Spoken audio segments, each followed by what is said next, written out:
I overslept and woke up at about 6:10 in the morning, and I heard a lot of commotion outside and looked out, and what I thought was fog was actually smoke coming out of the house next door.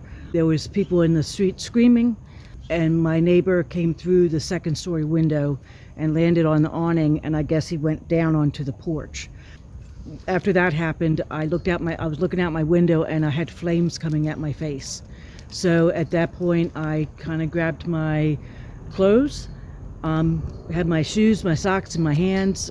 I grabbed medicines, phone, glasses, any cash I had in the house, and my dog. It was just a blessing in disguise that I overslept, because if I hadn't, my dog would be dead. And from what I understand, the two women passed, was burned in the fire. Both their dogs were burned in the fire. A cat is missing. The son came back. I saw him later in the day. You believe that there was an explosion? That's what I was told, is that the house exploded. Arson dog was brought out. ATF came out. 6 firehouses came out. 2 paramedic units.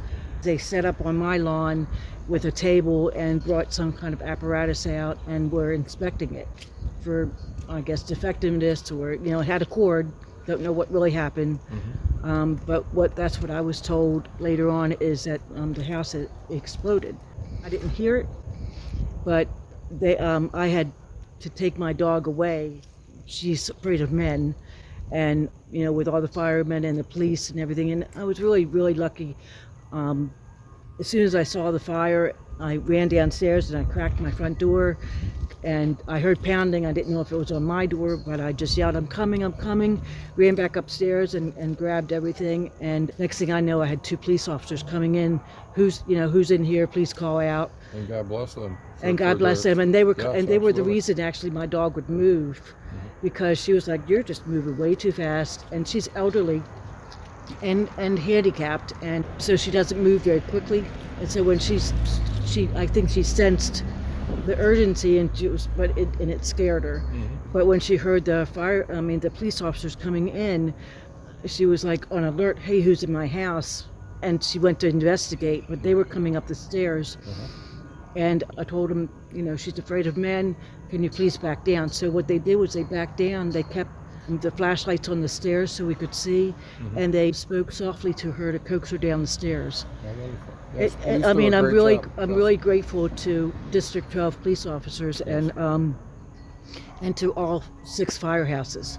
Did any damage happen to the other house on the other side that you're aware of? Yeah, she has soot, and she's out of her house. She's like in her early 90s, so she's saying she has to have something done too. I'm not sure about her firewall. With an explosion, it's lucky that you're okay and that she's okay, and that anybody made it out of the house alive. So, Yes. Luckily enough, the young man went to work that morning, so he and later was found, so he could be taken off the missing list. Absolutely. Yes, the firewall was damaged. The heat. My hardwood floors are black. And we found out afterwards that it was from heat, not fire, but the heat came up underneath the walls, and the smoke was so strong under the walls, it took us 3 air scrubbers, a full week to even just make it breathable.